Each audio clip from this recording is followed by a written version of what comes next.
একদিন এক বাচ্চা সমুদ্রের ধারে হেঁটে যাচ্ছিল, খেলছিল, আর তার অজান্তেই একটা বড় ঢেউ এসে তার জুতো জোড়ো ভাসিয়ে নিয়ে গেল।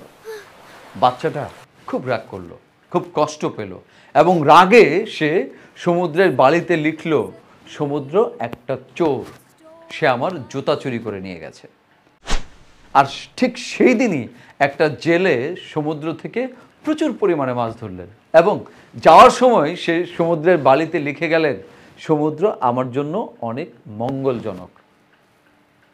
ঠিক পরের দিন সমুদ্রে একটা লোক মারা গেলেন। তারপর তার আত্মীয় স্বজন এসে লিখে গেলেন, সমুদ্র একটা হত্যাকারী, আমাদের আত্মীয়কে খুন করেছে, ডুবিয়ে মেরেছে। ঠিক এই সময় একজন পর্যটক সমুদ্রের ধারে হেঁটে যাচ্ছিলেন, এবং এ সময় একটা মুক্তো খুঁজে পেলেন। সেই লোক কি লিখলেন জানেন? সেই লোক সমুদ্রে লিখে গেলেন, সমুদ্র আমার জন্য দানকারী।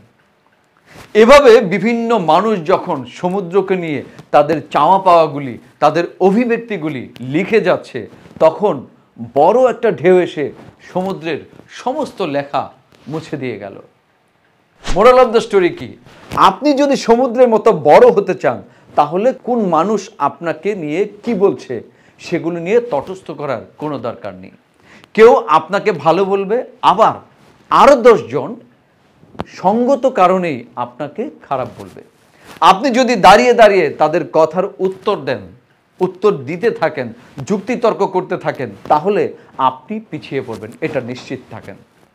আপনাকে সমুদ্রের মতোই বিশাল ঢেউ নিয়ে সব কিছু মুছে দিতে হবে, আর আপনাকে নিজের কাজের প্রতি মনোযোগী হতে হবে এবং এগিয়ে যেতে হবে। সুতরাং কে কি বলল, কে কি ভাবলো, এই বিষয়ে তটস্থ না করে, কারো সঙ্গে যুক্তিতর্ক না করে, আপনি নিজের মতো চলুন এবং সমুদ্রের মতো বিশাল হন। আপনি আপনাকে সমুদ্রের মতো বিশাল করে তোলেন। কারণ অনেকেই অনেক কিছু বলবে, অনেক কথা বলবে, অনেকেই আপনার বিরোধিতা করবে। এইগুলো মনের মধ্যে না গেঁথে জাস্ট সমুদ্রের মতো ঢেউ দিয়ে সব কিছু মুছে দিন, দেখবেন আপনি অবশ্যই এগিয়ে যাবেন।